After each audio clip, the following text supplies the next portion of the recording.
Never go into the woods at night without following these 5 rules. Part 1. The message that should have stayed unread. I've always considered myself a skeptic. Ghost stories, cryptid sightings, cursed places. All of it felt like internet folklore meant to scare kids and fuel late-night Reddit threads. But that was before the message. Before the night the woods swallowed me whole and spat me back out changed. It started 2 nights ago. I was on an obscure forum, buried somewhere deep in the dark web. A digital junkyard where you could find everything from conspiracy theories about skinwalkers to tutorials on how to survive alien abductions. Most of it was nonsense. Until I stumbled upon a thread titled, "Never go into the woods at night without following these 5 rules." The post was simple. No comments, no upvotes. Just a block of text and a blurry photo of a misty tree line at night. The woods of Black Hollow. Survival rules. Rule 1. Never whistle after dark. It calls them. Rule 2. If you hear your name whispered, don't respond. Rule 3. Never look directly at the figure in white. Rule 4. Carry a silver coin in your left pocket. Rule 5. If you see the red lantern, turn around immediately. There was a sense of unease in my gut as I read them, but curiosity drowned out every instinct that told me to click away. I grabbed my phone, took a screenshot, and closed the browser.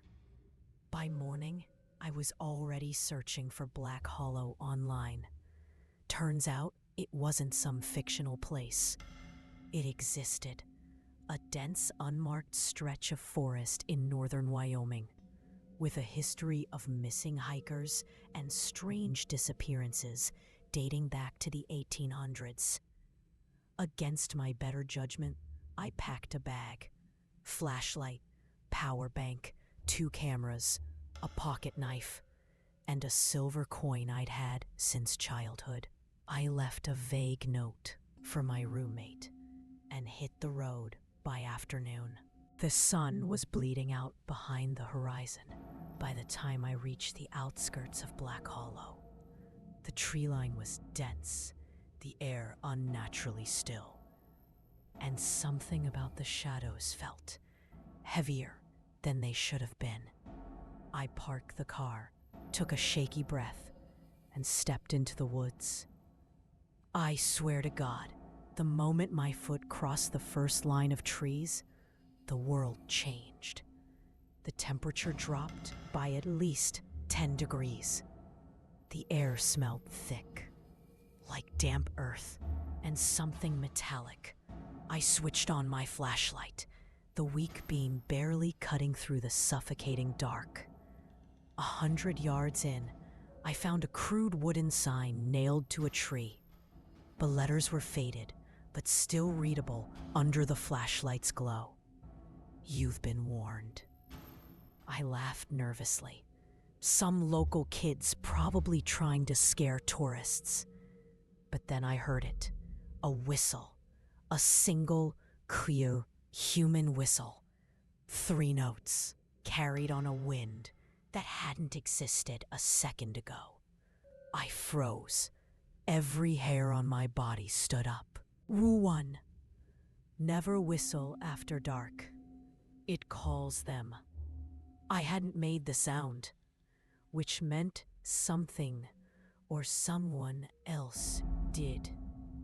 I swallowed hard and pressed deeper into the woods, trying to shake the rising panic. A few minutes later, my phone buzzed. No service. But a new message notification popped up anyway. The sender? Unknown. I hesitated, then opened it. It's behind you. I spun around, heart hammering against my ribs. My flashlight flickered, catching glimpses of the mist curling through the trees, but nothing else. I started recording on my handheld camera. Maybe this would make a great viral video. Maybe I was just psyching myself out. Another whistle, this one closer. I quickened my pace, the narrow path twisting deeper into the forest. That's when I saw it. A faint, ghostly white shape between the trees. A figure in white. Rule 3. Never look directly at the figure in white. I averted my eyes instinctively, but curiosity gnawed at me. What if it was a lost hiker, or someone messing with me? The figure stepped out of the shadows. Long, tangled hair, a pale, featureless face. Feet that didn't quite touch the ground. Not human. I felt my stomach lurch. I kept walking, resisting every urge to look again. But the figure followed, a blur in the corner of my eye. Then, the unmistakable sound of my name. Ethan. It came from ahead, a soft, mournful voice, like a woman pleading. Rule 2. If you hear your name whispered, don't respond. I bit down on my tongue and forced myself to stay silent. Snap. A branch cracked behind me. I turned and saw the glow. A faint, floating red light moving between the trees. The red lantern. Rule 5. If you see the red lantern, turn around immediately. But instead, frozen by fear and fascination, I raised my camera and hit record. And that's when everything went wrong. Part 2. The Red Lantern's Curse. I should have turned around. Every cell in my body screamed it. But the floating red light between the trees was hypnotic. It swayed gently, like it was attached to an invisible hand, bobbing deeper into the woods. The unnatural glow cast long, twisting shadows that seemed to stretch toward me. I gripped my camera tighter, its record light blinking like a panicked heartbeat. Somewhere far off, another whistle cut through the silence. 3 notes. Closer this time. My breath fogged in the freezing air as I remembered the list. If you see the red lantern, turn around immediately. But something about it, something about the way it pulsed in the dark, felt like it was waiting for me. It's a trick, I told myself. But by then, my legs had already moved. I followed it. Every step felt heavier, like the earth was trying to drag me down. The mist thickened until it clung to my skin like damp cobwebs. The trees seemed to press closer, their gnarled branches like skin. Then came the sound, soft at first, rustling, whispers, dozens of voices just out of earshot, murmuring words I couldn't understand. It was like the trees were speaking. I reached into my jacket pocket and felt the silver coin, ice cold against my palm. The only thing grounding me. The red lantern slowed ahead, hanging in midair. And then it vanished, gone, swallowed by the dark. I stood there, unsure what to do. The forest was deathly silent now, save for the sound of my own breathing. I checked my phone. No service, no new messages. Snap! A twig broke behind me. I spun, flashlight beam cutting through the mist, and nearly dropped it. There, standing less than 15 feet away, was the figure in white. Same tangled hair, same pale, featureless face. But this time, closer. And it was pointing. A skeletal, colorless hand raised, finger extended toward my pocket, toward the silver coin. I gritted my teeth, heart pounding. Rule 3. Never look directly at the figure in white. But I had. Twice now. The figure took a step forward. Its feet still hovered just above the ground.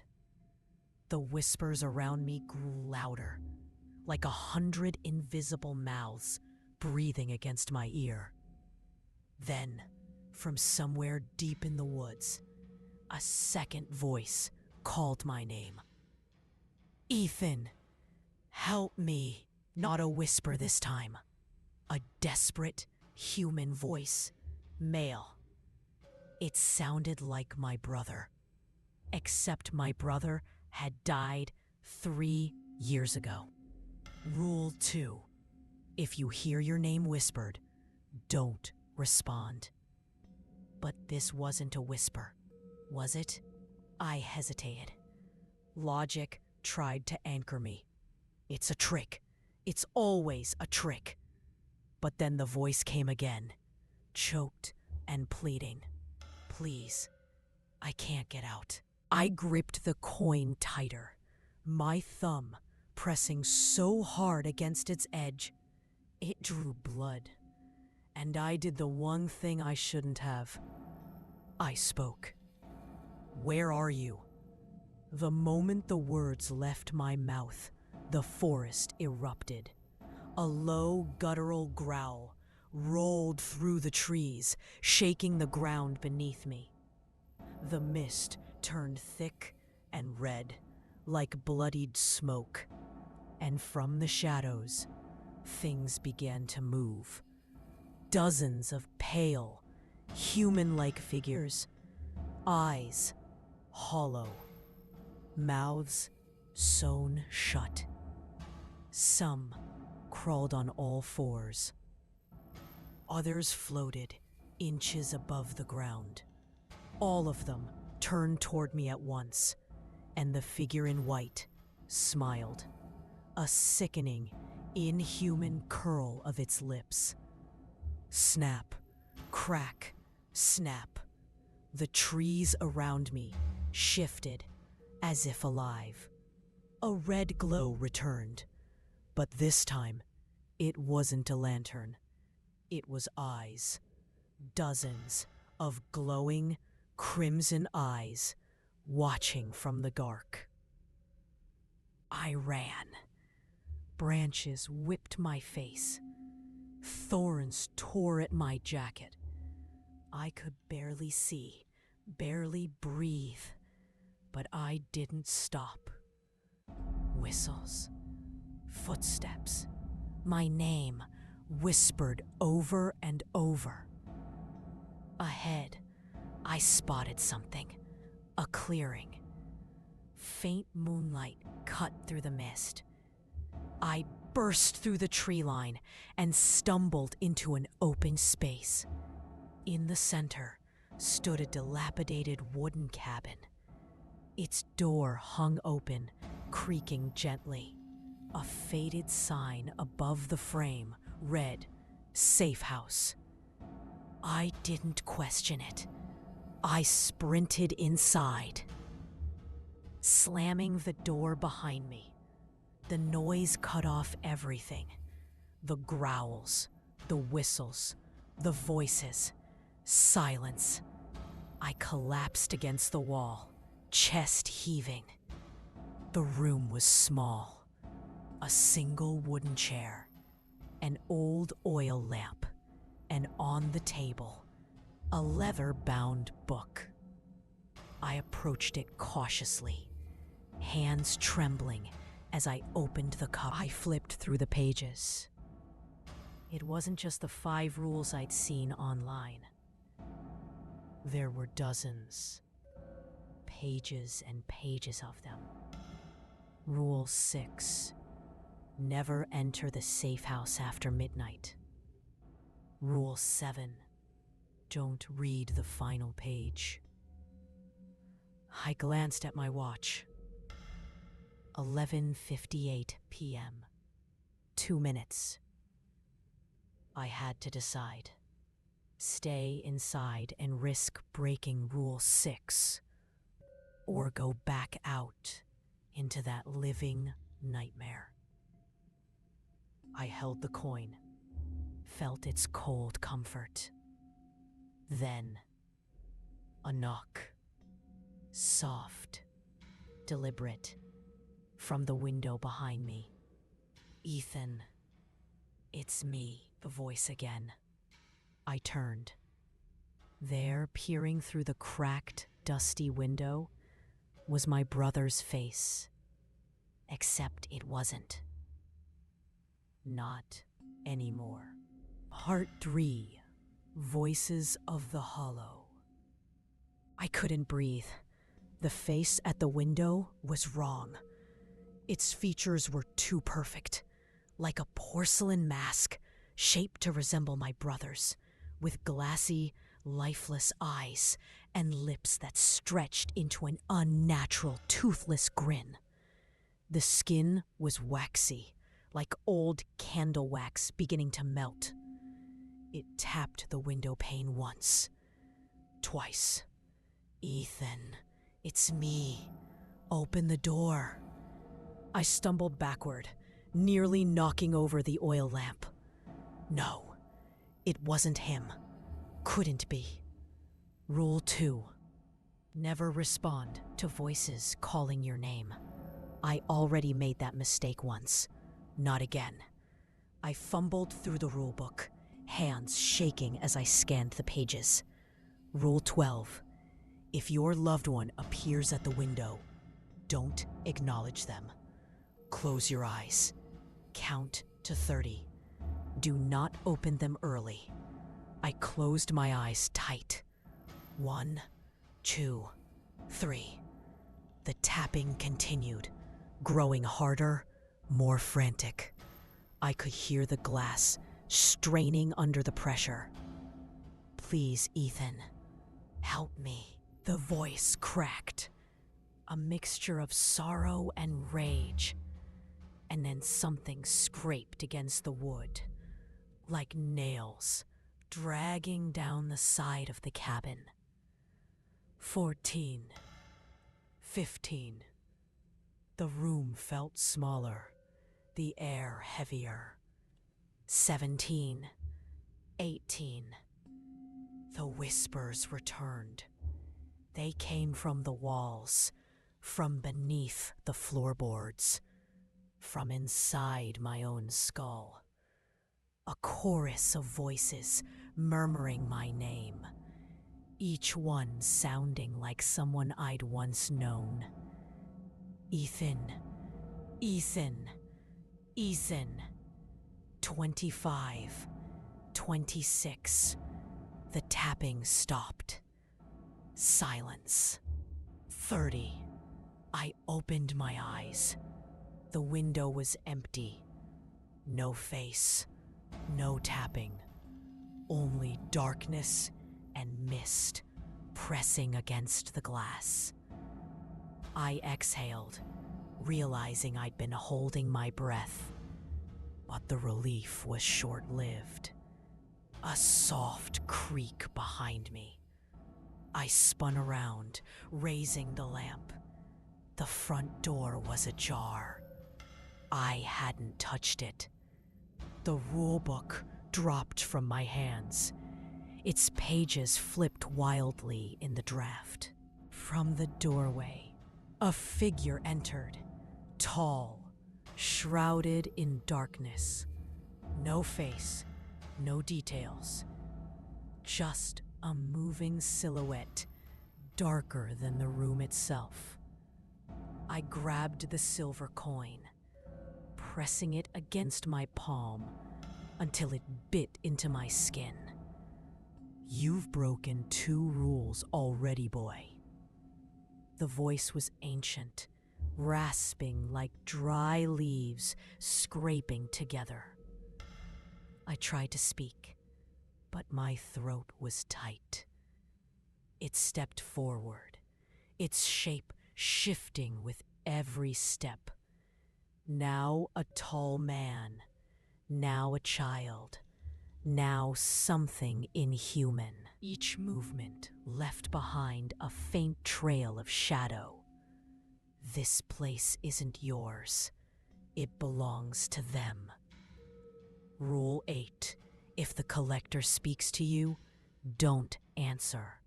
But I'd already messed up too many times. I backed away until my legs hit the table. The rulebook landed open to a page marked with a bloody fingerprint. Rule 13. If the collector marks you, you can a mark. I felt a crushing weight settle over me, like invisible chains tightening around my chest. The collector's voice again. "Leave now, and you'll belong to the Hollow forever." My survival instinct screamed at me to run, but something else, something deeper, older, made me stay. Challenge. That word echoed in my head. There was a reason the rulebook existed, a way through this madness. If others had written it, someone must have made it out before. I grabbed the rulebook and bolted through the open door. The woods greeted me like an old enemy. The mist clung to my skin, carrying the smell of wet earth and decay. The red eyes blinked open in the dark, watching, following. Ahead, a trail appeared, faint, winding between twisted trees. Lanterns hung from gnarled branches, their glow weak but steady. I ran toward them. As I did, the air changed. The sound of distant bells. A faint chanting in a language older than time. At the trail's end, I found a stone circle.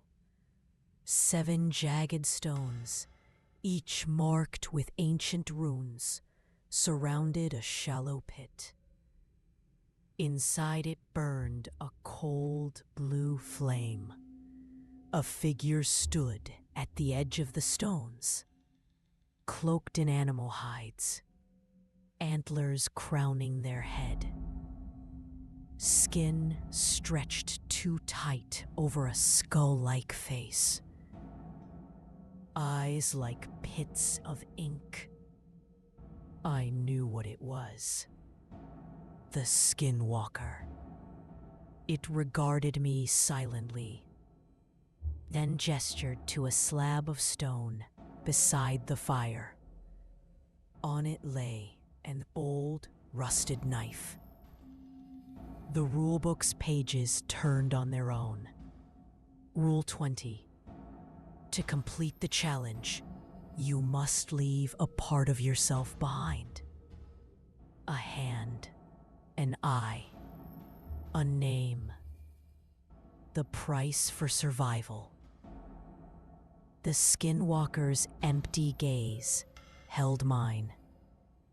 No words were spoken, but I felt the meaning press against my mind. Choose. I stepped closer to the stone. My hands numb. I had to decide. Lose a piece of myself or be hunted forever in these woods. The rulebook's final page appeared before me. Rule 21. If you sacrifice your name, they can never call you again. I understood. The voices, the whispers, the figures pretending to be loved ones. They all used my name as a tether.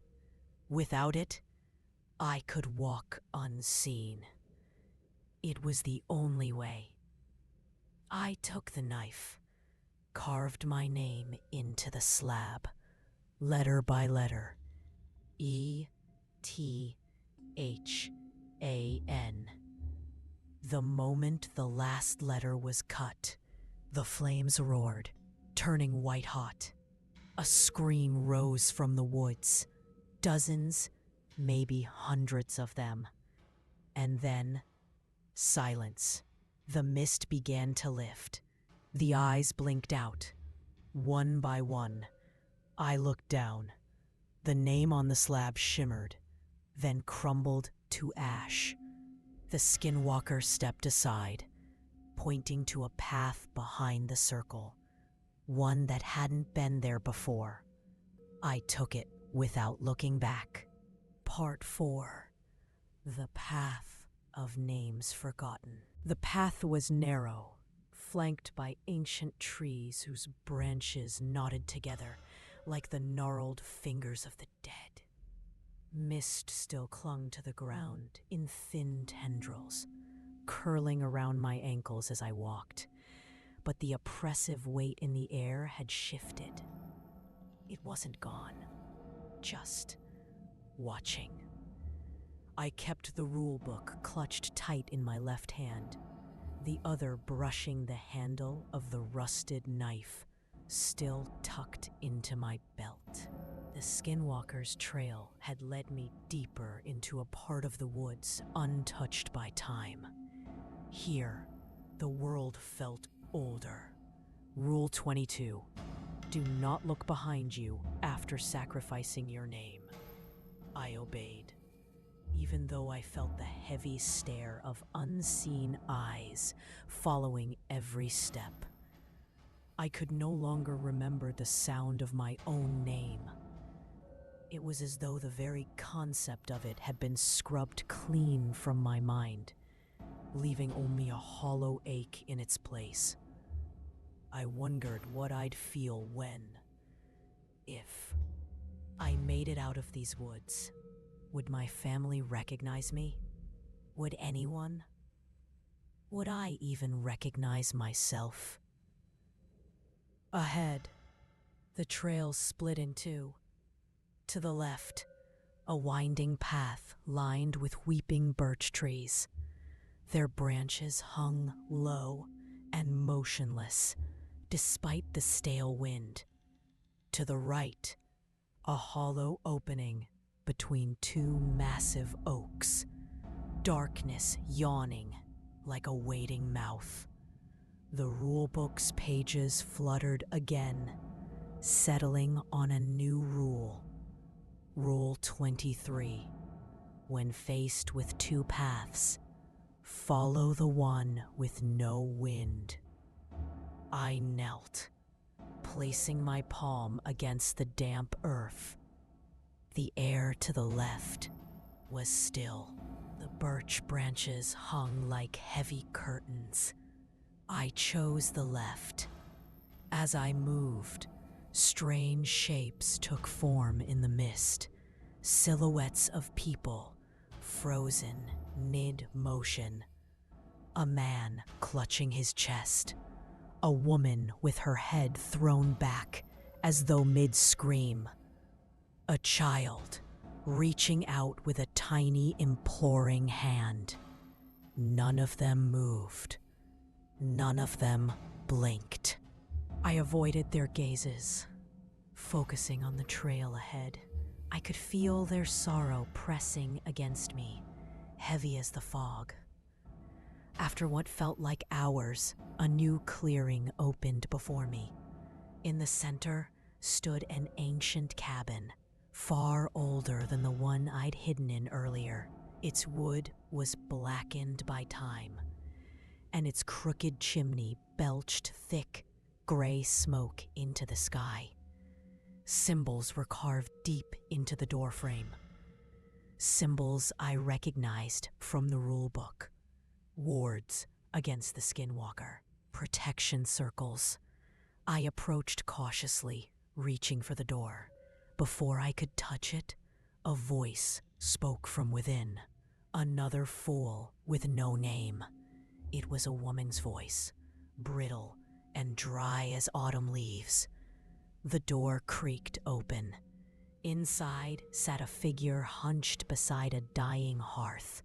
Long gray hair draped over bony shoulders, face obscured by the shadows of a tattered hood. I hesitated. The rulebook flipped again. Rule 24. If offered shelter by the nameless crone, accept it, but never ask her for your name. I stepped inside. The warmth of the hearth was weak, but welcome. The crone gestured to a chair opposite her. Sit. I obeyed. For a long moment, neither of us spoke. The fire cracked softly, throwing flickering light against the cabin's warped walls. Bundles of herbs and animal bones hung from the rafters. Finally, the crone spoke. You've walked far, boy. I nodded. She tossed a bundle of something dark and shriveled into the fire. A bitter, cloying scent filled the room. You seek the path out. Another nod. She sighed. Few make it this far. Even fewer sacrifice their names. You've bought yourself a chance, but it's not over. I felt my stomach knot. What now? I croaked. The crone's head tilted, peering at me with eyes like polished stones. Before dawn breaks, the hollow will claim its due. You must leave this place by the black hour, or you'll belong to it forever. I swallowed hard. How? The crone reached beneath her cloak and produced a crude map drawn on brittle animal hide. It showed a twisted route through the woods, marked with strange symbols and crude sketches of beasts. Follow this path, she said. When you reach the circle of teeth, leave behind something of blood. Only then will the final road open. I took the map, noting the route. But beware, she added. The one without a name attracts them. You'll be hunted, and they will call to you with the voices of those you once loved. I shivered, remembering the face at the window, my brother's stolen voice. The crone leaned in, her face finally catching the firelight. I bit back a gasp. Her skin was cracked like old parchment, deep fissures running down her face. Where her eyes should have been, only two polished stones gleamed dully. Her lips twisted into a cruel, knowing smile. You still carry the last rule, don't you? I glanced down at the rulebook. Its pages fluttered once more. Rule 25. At the circle of teeth, you may reclaim your name, but doing so carries a price. The crone chuckled, sensing my hesitation. Names are power here, boy. Without yours, you'll walk as a shadow. With it, you'll be a beacon. Choose wisely. I didn't answer. She pointed toward a rear door. The black hour nears. Go. I rose, clutching the map and rulebook, stepping out into the night once more. The path ahead glistened with dew, the woods alive with unseen things, moving just beyond the edges of my sight. The final trial awaited, and I was no longer certain which was worse, losing myself forever or claiming back what was mine. Part 5. The Circle of Teeth. The path twisted sharply, and the further I walked, the less the forest resembled any place born of nature. The trees here were crooked, leaning inwards like conspirators, whispering secrets, their bark marked with deep gashes resembling claw marks or ancient, unreadable runes. I followed the crude map clutched in my hand. Each step felt heavier, as though the earth itself tried to pull me down into its rotting gut. The wind howled like 1,000 mourners grieving unseen. The rulebook fluttered again, one last time. Rule 26. At the circle of teeth, bleed willingly. Only then will the exit reveal itself. The circle appeared before me without warning, a clearing of unnaturally perfect symmetry. 12 towering, jagged stones formed a ring, their sharp edges like serrated fangs. At their base lay piles of bones, some animal, others unmistakably human. Dried blood stained the soil dark. The wind died. A suffocating silence fell, and then they came. Shadows detached themselves from the edges of the clearing. Figures with 2 long limbs, twisted faces, half human, half beast. Skinwalkers, dozens of them, their eyes glinting like dying stars in the darkness. They didn't speak. They didn't charge. They circled, watching. Then, voices, familiar voices. Evan. It was my mother's voice. Come home, baby. It's safe now. I clenched my jaw, focusing on the rulebook. Rule 27. If they call to you with a loved one's voice, do not answer. The figures closed in, mouths moving without sound now, faces flickering between monstrous and familiar. My father, my brother, even my own voice called back to me. Evan, please. I gripped the rusted knife from my belt, stepping into the circle of teeth. The stones seemed to pulse, a heartbeat beneath the ground.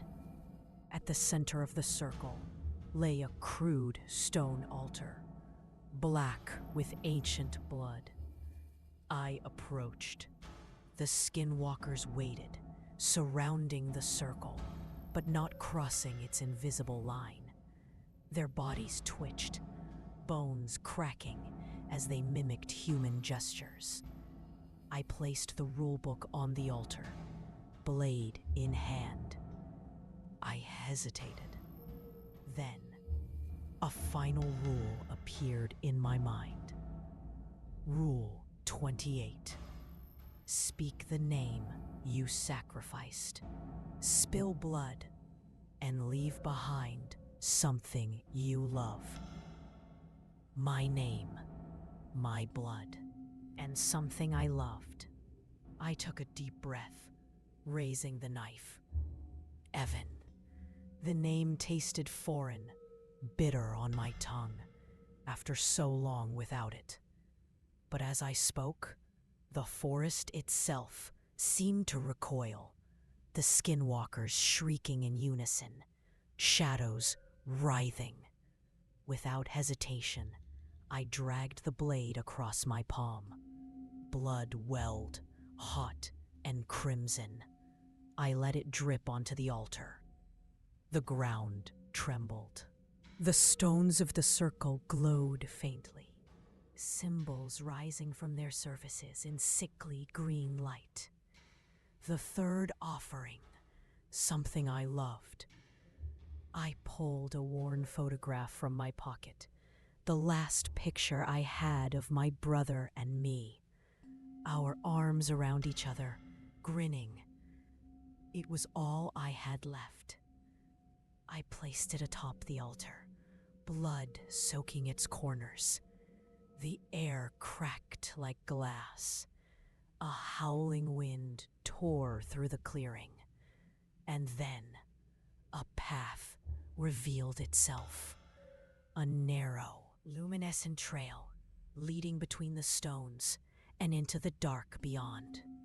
The skinwalkers shrieked, recoiling from the light, their forms unraveling like smoke. I grabbed the rulebook and ran. The trail was endless and blinding. Every step felt like falling through time itself. Voices screamed, the forest roared, and something massive gave chase, its footsteps shaking the earth. But I didn't look back, not until the trees broke, and I stumbled out onto cold asphalt. A deserted road stretched ahead under a starless sky.